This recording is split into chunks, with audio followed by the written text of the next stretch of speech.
Folks, good afternoon. Welcome back to this Singapore Sports Science Symposium. I hope you've had a nice lunch, a light lunch, says the dietitian. I need you bright-eyed and bushy-tailed, please, for the afternoon. We've got one heck of a lineup for you as we carry on talking about strength. Housekeeping as usual. Please keep your mics off. Q&A at the end in the Q&A box, of course. Do type your questions in the Q&A box at the bottom. It would be my pleasure to help facilitate that with Danny. If you have any questions for Danny, please type them in there. We have a QR code as well for our feedback. As always, really valued. We all just want to get better at what we do, so feedback is warmly welcome. Growth mindset. Thank you very much. Okay, let's talk muscular strength. Carl Sagan was quoted as saying, "The brain is like a muscle, and when we use it, we feel good," right? So when we use our brain, we feel good. When we use our bodies, we feel good. And no strength session really would be complete without a quote from Arnold Schwarzenegger, right? He's one of my favorites anyway, so I brought two along for you. Brace yourself. People said to Arnold, you know, we don't want to look muscular like you. And Arnold said, don't worry, you never will. I quite like that cheek.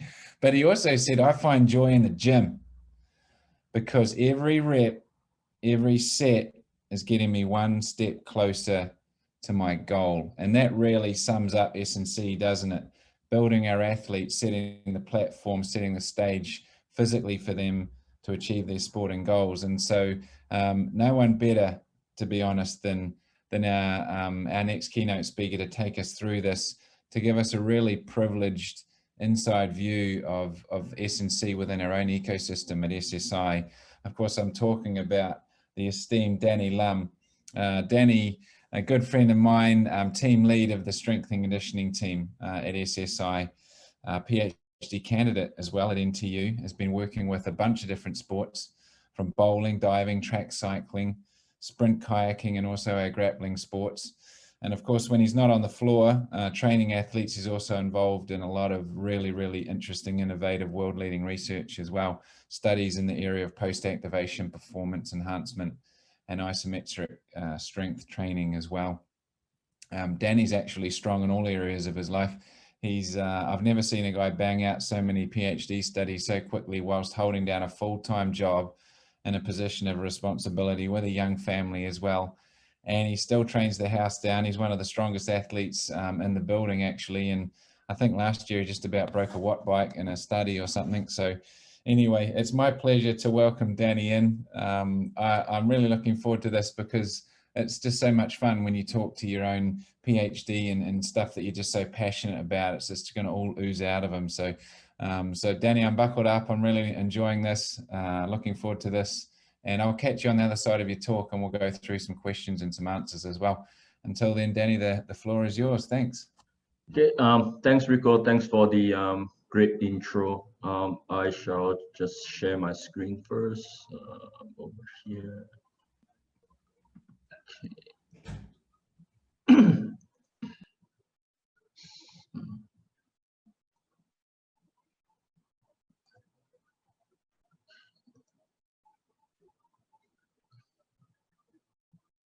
Okay, thank you everyone for attending the my presentation today. So my presentation will have two parts to it. I'll first talk about some of the work that the strength conditioning team has been doing. And the second part, I'll be talking about how people in the strength conditioning team actually work together with other sports scientists to help our athlete. And I will be using one of the examples, the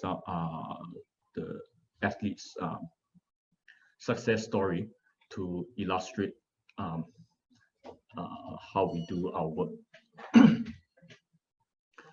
First of all, let me introduce my strength conditioning family to you. We have 6 full-timers and 6 part-timers at the moment. And strength conditioning is not just for male. We have female strength conditioning coach as well. And we are always looking forward to have more ladies joining the team. So each of us full-timers take about 3 to 8 sports, and our part-timers take about 1 to 2 sports. They mainly help out during the after hours, and usually they are team sports. I have Cheryl, who has recently joined us. She hasn't got a team to take yet, but she'll be helping out with a special project, which we hope will be beneficial to athletes who don't have access to S&C services. So the roles of strength and conditioning team. Primarily, we are involved with training the athletes' physical fitness, helping them to improve their strength, speed, agility, and so on. And apart from planning and conducting this training, we are also involved with research and teaching.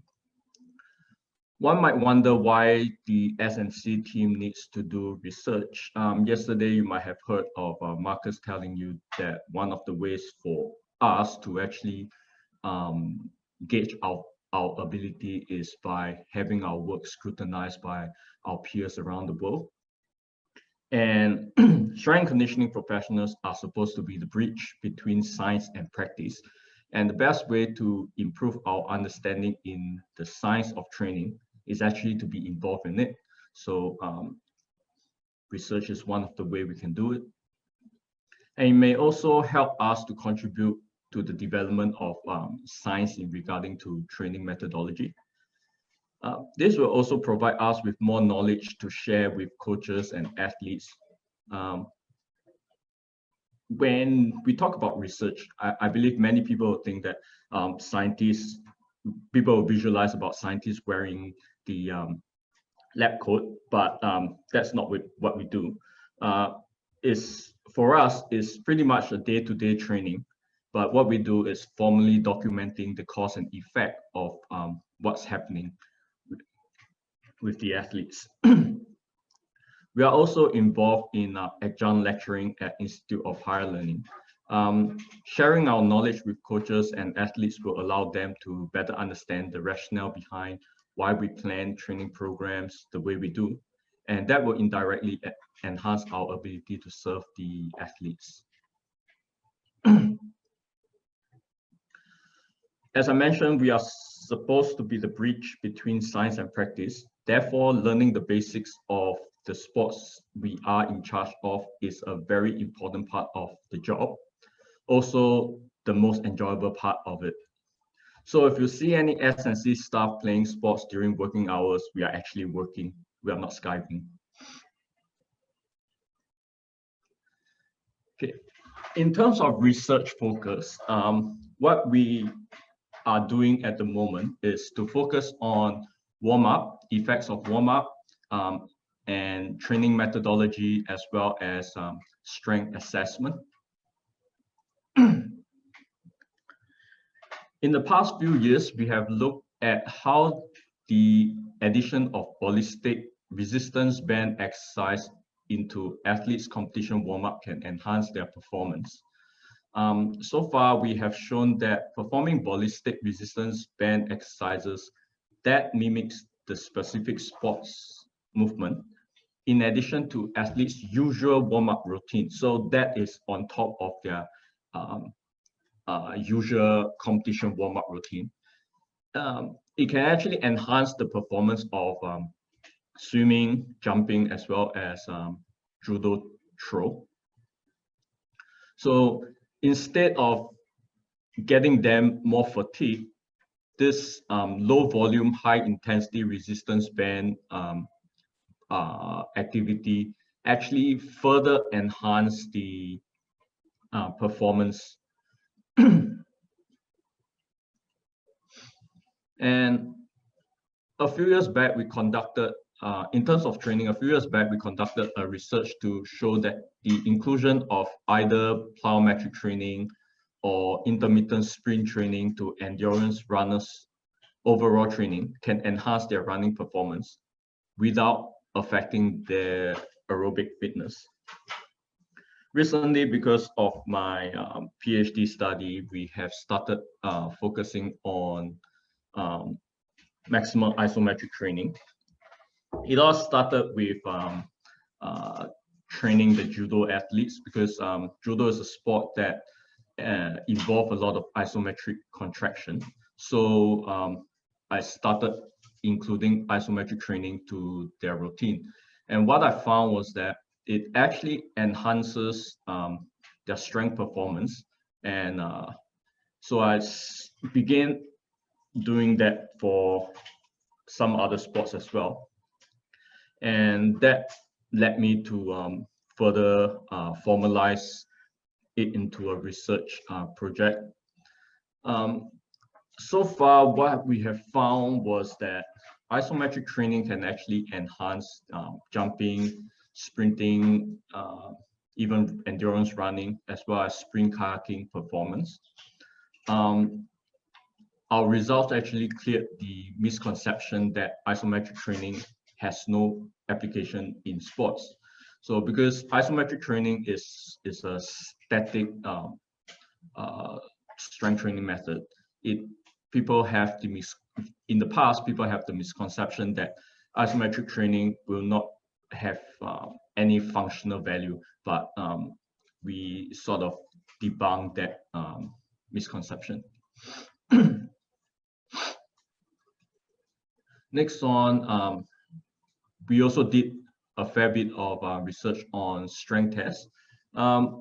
We have been conducting studies to show the relationship between force time characteristics obtained from isometric strength tests with sports and sports-related movement.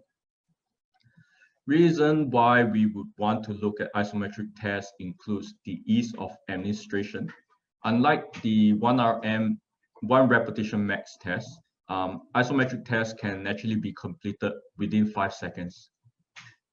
And apart from knowing athletes' maximum force production capability, we also obtain data on their rate of force development ability, meaning how much force they can produce within a short period of time.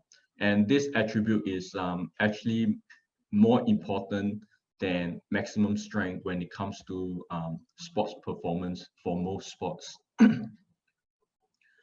And because the tests are static in nature, we had to ensure that there's value in the data obtained, meaning we need to know that this data can be an indication of sports performance. And that's why we went on to do research on whether there's any relationship between the force time characteristics obtained from isometric tests with various sports performance. So far, we have been looking at sprint kayaking performance. We've looked at activities like jumping, sprinting.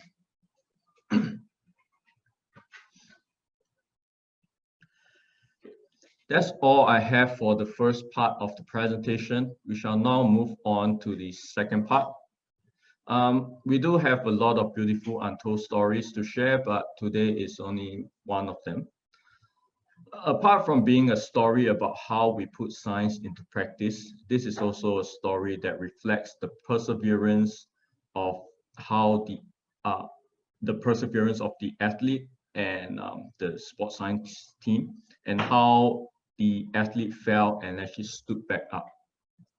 Most of all, this is a story about the trust the athlete and the support team have in each other's capabilities in helping the athlete to achieve her goal.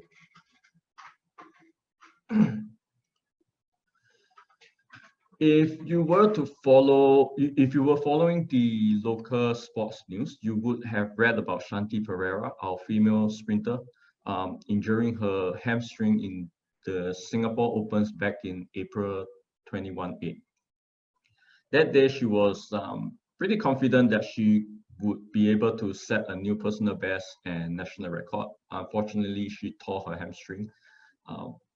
And about 8 to 9 weeks after this incident, she injured another part of her hamstring on the same leg.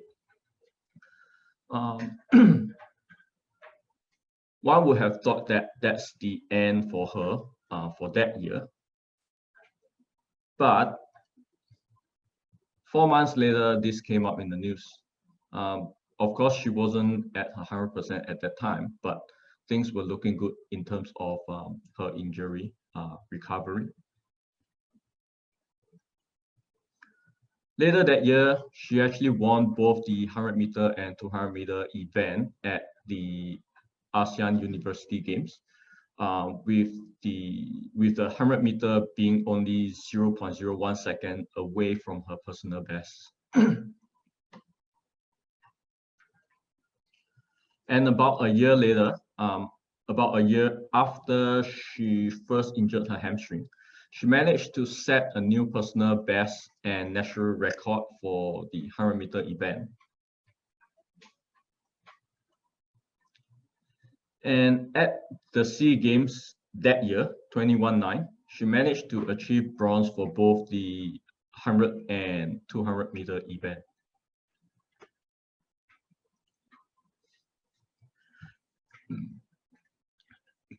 You might have read about the unfortunate incident, and you might have read about her comeback, but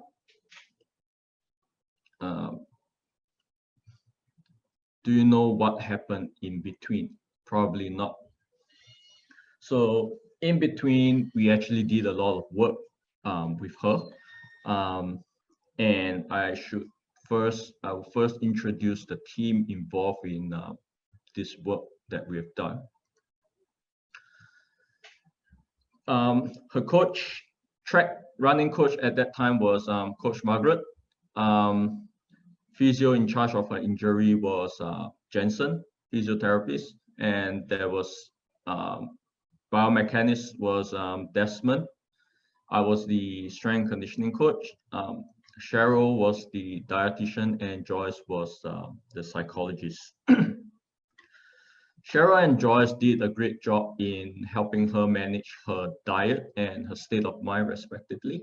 But my presentation today will mainly involve the strength conditioning training we did and how this was done in consultation with both Jensen and Desmond.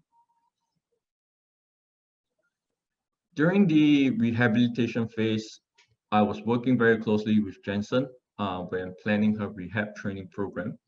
He was constantly updating me with the diagnosis of the injury status so that I know when to progress and when to hold back.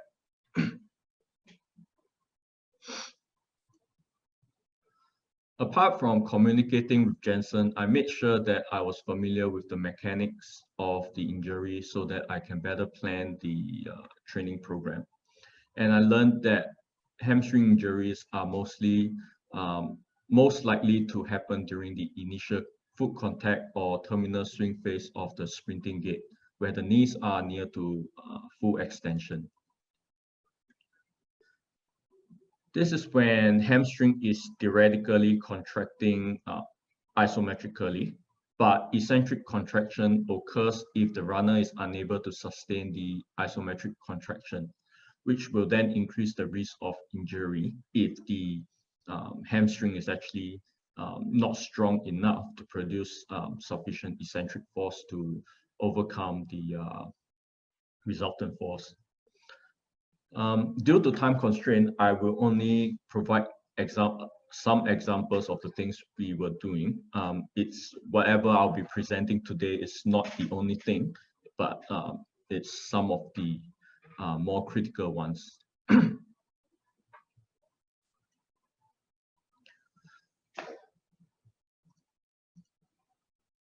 So one of the exercises I got her to do is the isometric Roman chair hold. The purpose was to increase the hamstring's ability to sustain isometric contraction at almost full knee extension position.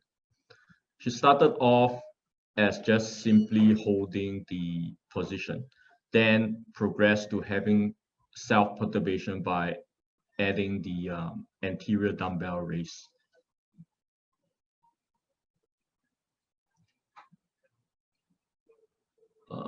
We also work on eccentric hamstring exercises to strengthen her eccentric strength.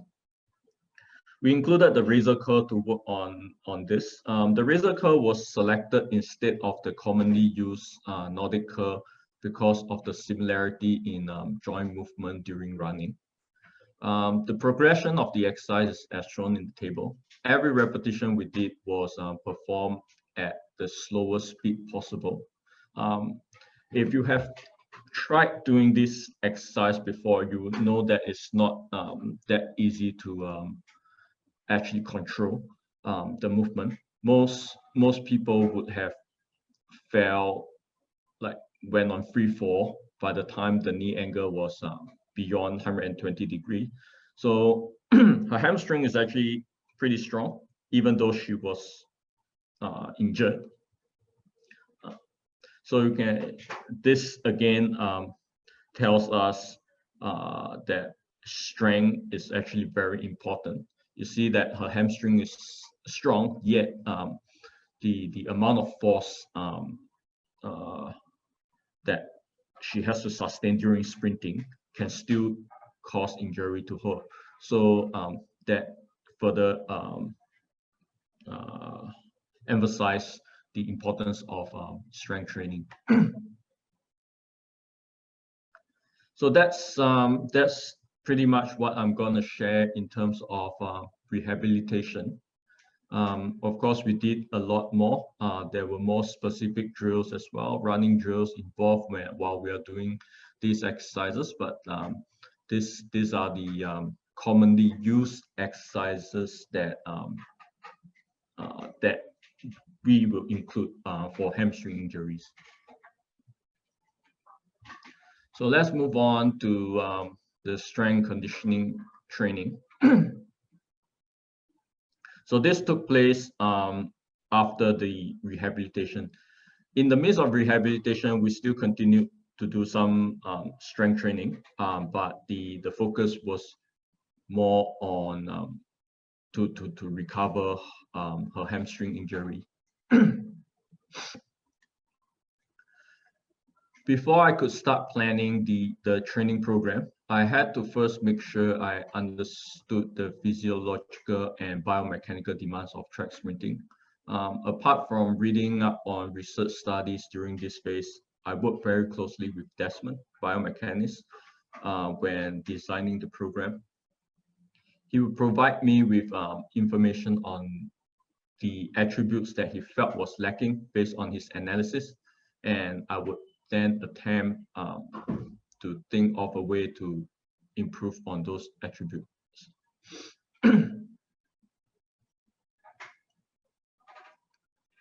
When planning the training program, I tried to ensure that I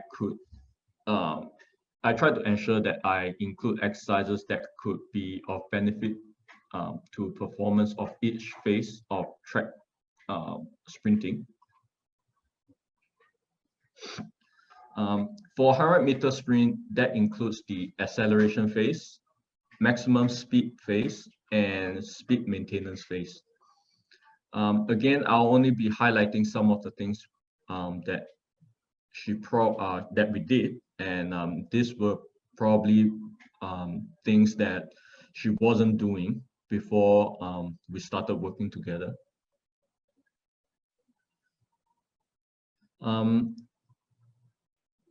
I'll be showing a lot of video examples, and you'll be able to see the things that Team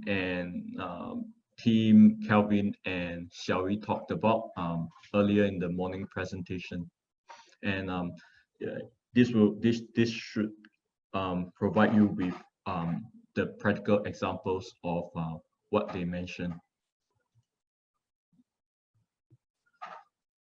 Some of the required attributes for the acceleration phase include short reaction time, concentric strength and power to overcome inertia, and high horizontal force production.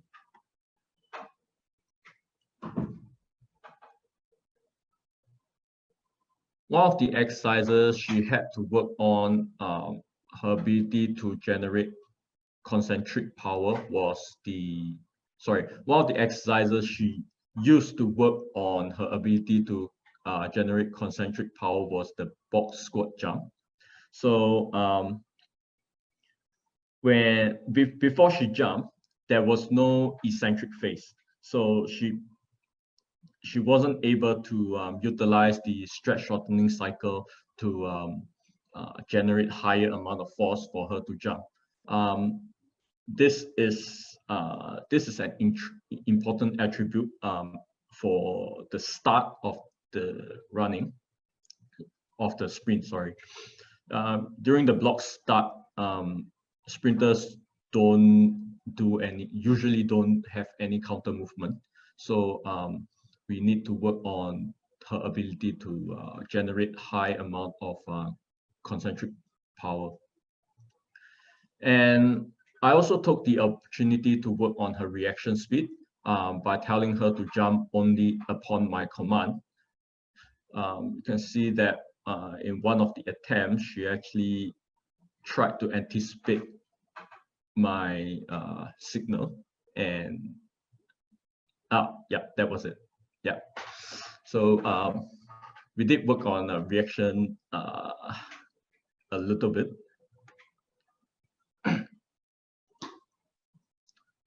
So now this is a common exercise. Team talked about it this morning. The power clean exercise. This I got her to start this exercise from the ground up because I want to eliminate the eccentric phase during the initial propulsion. So that worked on concentric power. And the difference between this and the box squat was box squat jump allows for high velocity contraction, while this exercise can work more on the force component of, yeah. All right. So power is force times velocity. So box squat we work more on the velocity component, and this exercise we work more on the force component.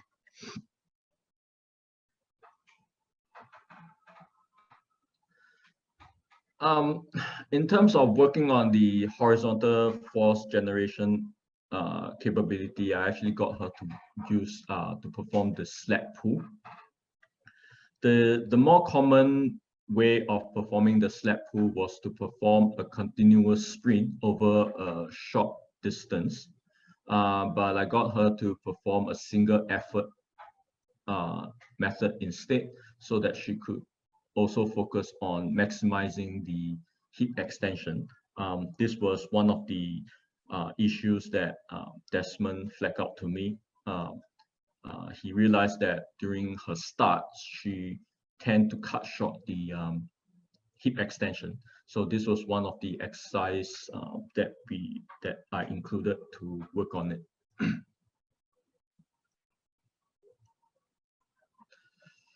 Okay, let's move on to the maximum speed phase. So attributes required for this phase include the ability to produce high horizontal as well as vertical force, and also to possess high reactive strength.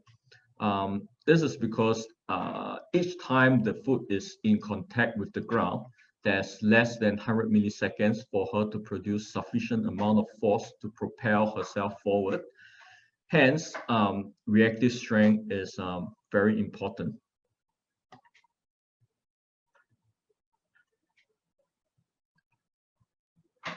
Due to the high running speed, sprinters will need to sustain high amount of ground reaction force. Therefore, they will require high level of eccentric strength. This is one of the exercises prescribed to work on that.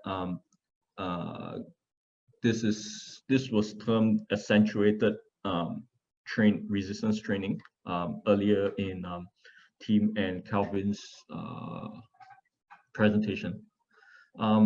I included this earlier in the training phase, as heavy eccentric work tend to induce muscle soreness. So it's better to have this done further away from the competition phase. And because this involve slow eccentric contraction, which is not so specific to sprinting. So we actually use this to build up the maximum force production capability.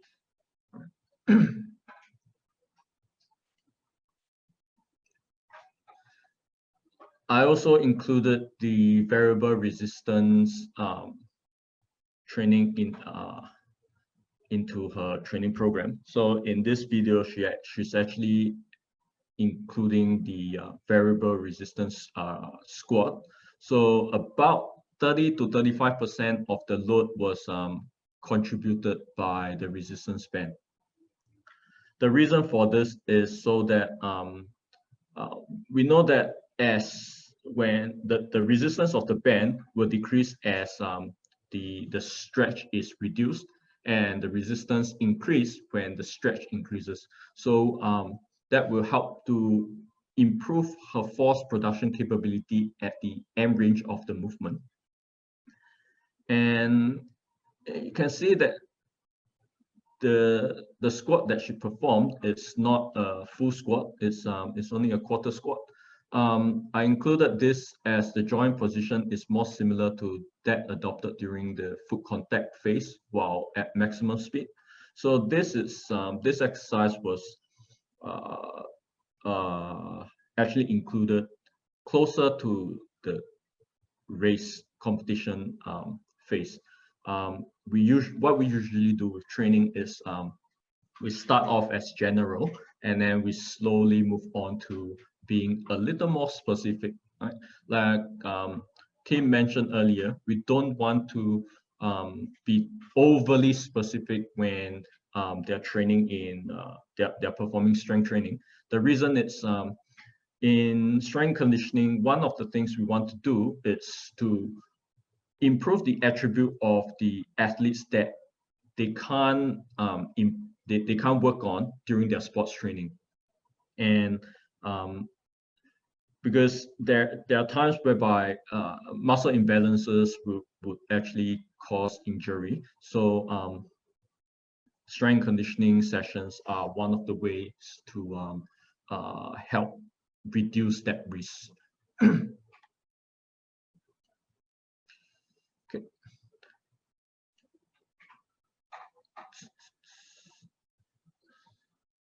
Okay, with isometric training being my main topic of research, there's no way she could run away from it. Yeah. So closer to the competition, I included complex training, which was pairing high resistance exercise with ballistic exercise. So instead of using heavy resistance exercise to induce the post-activation performance enhancement effect, I used maximum isometric contraction instead. That again was mentioned in Tim's presentation this morning. One of the reasons is because this will allow her to produce maximum force for multiple attempts with lower level of fatigue. It also has a superior effect on improving tendon stiffness more than other modes of strength training. So when combined with ballistic plyometric exercise, it would likely further enhance the ability to utilize the stretch shortening cycle and to produce high propulsion force. And because isometric training does not have any movement involved, there's a likelihood that, there's a lower risk of her getting injured from exerting maximal force. Right? So those were exercises used to develop her maximum force production capability. The next two exercises were used to develop her reactive strength. So I mentioned that during the maximum strength phase, each time her foot contacts with the ground, it's only 100 milliseconds or less. So during all the some of the plyometric training I included, she had to propel herself as quickly as possible with minimal contact to the ground.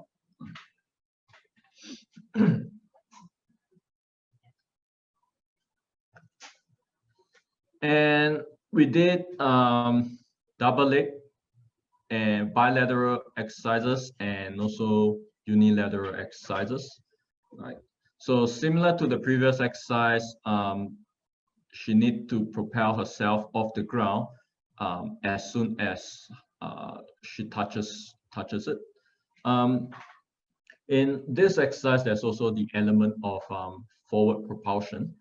The resistance band placed around her knees were for the purpose of ensuring that she was conscious about maximally extending her hip.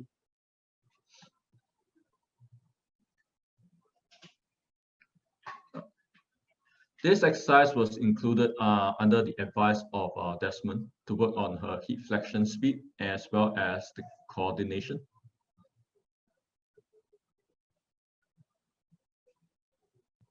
So sprinters actually had to flex their hip more than during sprinting. If you compare the hip flexion degree of hip flexion between a sprinter and a team sports athlete, you realize that sprinter actually flex their hip more than a team sport athlete when they sprint.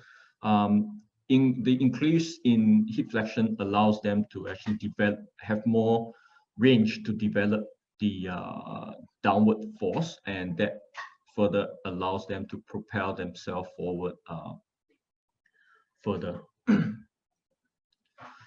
So, towards the later stage of training, we made sure that all strength and power gains can actually be transferred to actual running performance. We got her into the biomechanics lab and run on the non-motorized treadmill to work on her strike rate. Desmond actually set up the Bicon system to capture her strike rate. There was a speaker attached to the display panel of the treadmill. So she would actually hear different beep sounds depending on whether she met the desired strike rate or not.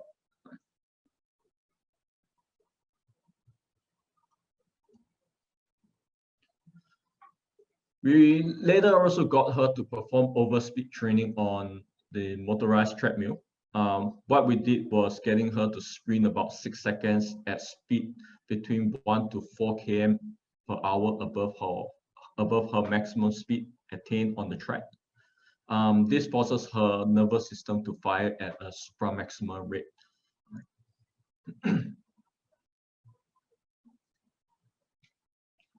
Finally, we brought the overspeed training to the track. Over here, you can see Desmond pulling her using a pulley mechanism so as to reduce the inertia she had to overcome. This allowed her to attain max speed earlier. And she then had to try to sustain the max speed for as long as she could over an 80-meter distance. Yeah. And we set up the light gates to monitor the speed time. Like we said, we want to know how long she could actually sustain the high speed.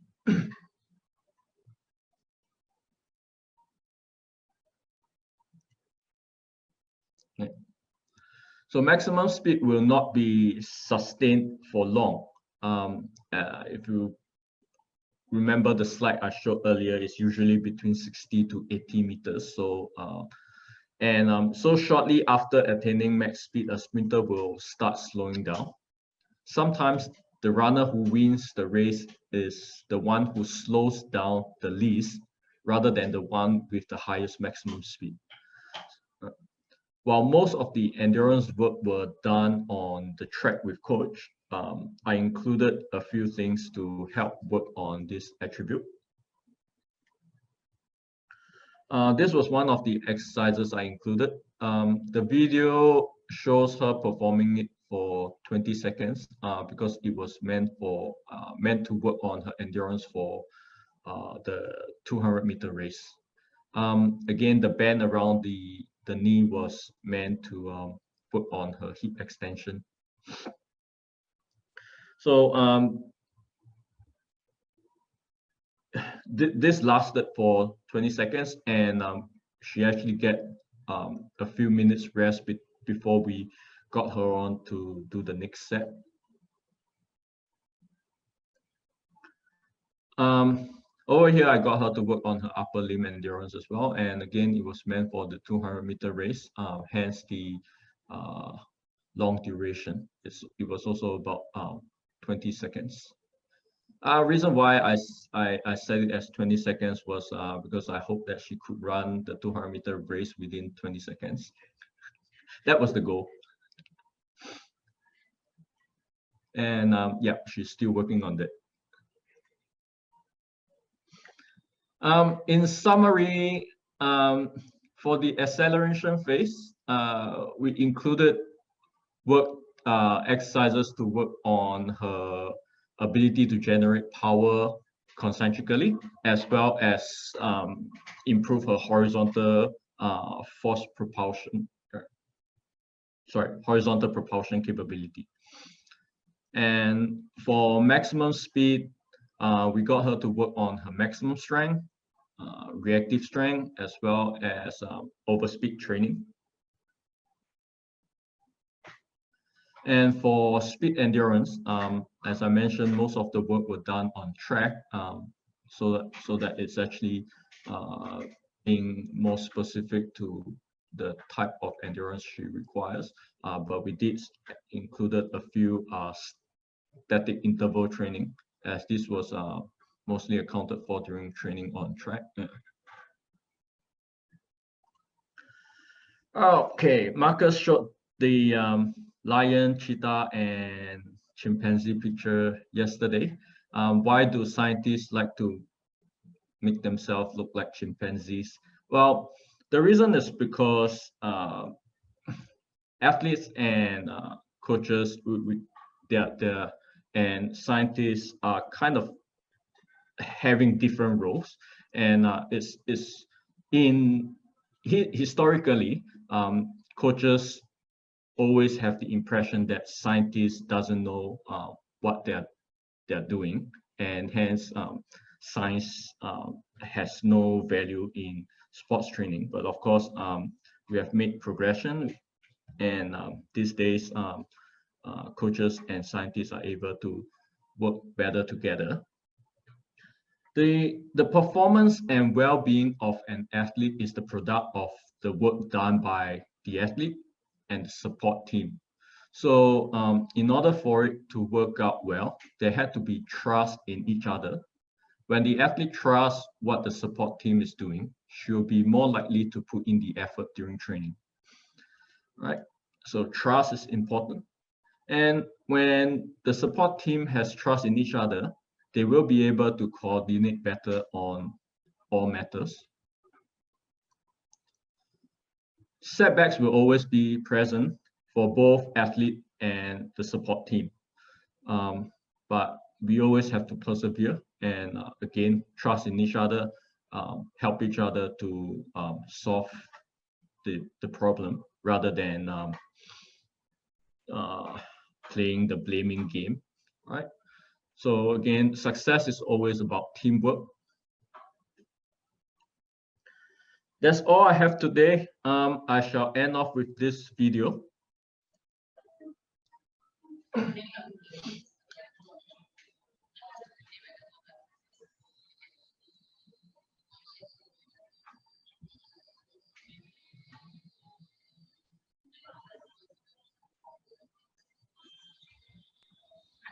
Danny, there's no sound. Is there meant to be sound?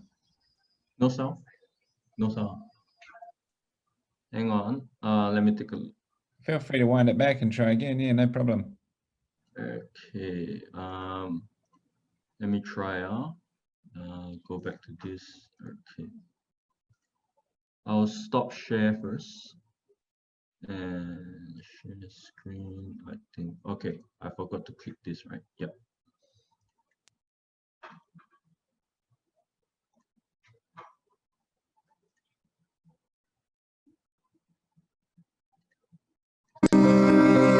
Leading up to the games, I think I put a lot of pressure on myself, not just to retain my title, but to also hopefully get a PB. When that didn't happen, I think it really affected me quite a bit. And after the SEA Games, I managed to move forward, and my training was actually going pretty well right until the Singapore Open, and I was ready to maybe PB, which is like breaking the national record. Like I felt that I was at a place where I could do that. That's how ready I felt. And then when I ran the heats, and it was a pretty good timing, it was 11.73, which equaled the national record. But then when I got injured halfway through, I was devastated, honestly. The worst part of it was I got injured again. I think 3 months later, and that's when I knew. I was like, okay, 2018 is out. Like, there's no way I can perform this year.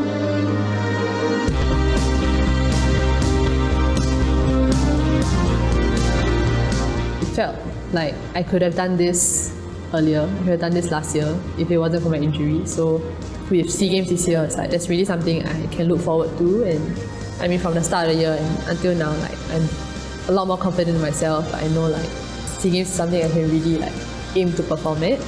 Hopefully PB for both 100 and 200 meters, and to hopefully win gold.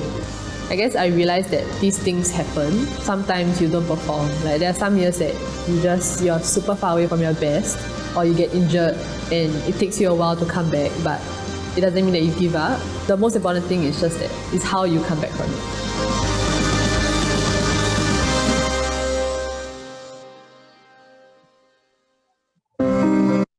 All right, thank you for your attention. Danny, thanks so much, man. That was a really cool insight into athlete care and rehabilitation of one of our best athletes. A really interesting insight into how you spend your lunchtime as well. I did note that you need to improve your diving technique, Danny. And of all the sports you work in, you haven't actually done bowling yet, have you? Have you thrown a bowling ball down the alley or not? I did that since secondary school. Yeah. Well, not competitively, but I've always tried not to get the ball into the drain. Danny, do you choose the heaviest ball and throw the heaviest ball? No, actually, I chose the lightest. It's more impressive if the ball was going fast, right? Very good, Danny. Yeah, that's right. Fast and straight, preferably. Yeah. Danny, well, folks, I'm sure you enjoyed that really privileged insight. Questions and answers, please. We had one question in the box, and I'm going to let everybody just have a little think. Now is the time to ask the man of the hour any questions you might have. Danny, just to lead off, I've got one because I see, I mean, a lot of work around weights and using weights innovatively and a lot of band work. What's your thoughts on wearable resistance? I didn't see Shanti using wearable resistance. I mean, you were using the pneumatic machine to try and mimic that, but you know, like 200-gram micro weights, I don't know, one on the hip or the thigh or the lower extremities or the distal part of the arms. What are your thoughts on wearable resistance? No, actually, we didn't actually include it wearable like what's it called, ankle weights and stuff. We didn't actually do that. Yeah, the wearable, I would say it was only the resistance band. So at that time, well, I don't include things that I'm not too familiar with. So yeah, I had to be sure that something is workable before I have the confidence to actually implement it.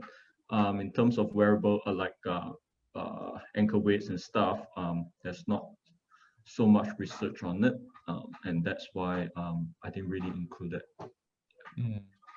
And then in terms of, I'm just thinking, because what you presented was prior to circuit breaker, wasn't it? How did Shanti go through circuit breaker, and was that a challenge for you? Was that a consideration, thinking about her hamstring history, trying to keep that strong, and how did you do that when she was stuck at home?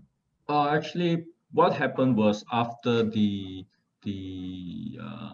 SEA Games last year, 21-9, She changed coach, and we stopped working together after that, because her new coach had other arrangement. So I wasn't in charge of her strength conditioning training anymore during the circuit breaker period. But what we did was she actually loaned some equipment from us. So I believe she had some training prescribed by her new coach. Cool. Danny, the question in the box, actually you can help me with this, because I'm not an S&C guy, but any test done to determine Shanti's RTS, here we go, the world of acronyms, is that return to strength? What does that mean? Return? I don't know. Any test done to determine Shanti's RTS around her hamstring recovery, and whether exercises, isometric, glute, ham, etc., able to bridge that gap back to full function? Okay. Actually, no. Return to thanks, yeah, Jim. no, we did not do. Sorry. Actually, yes, we did the Biodex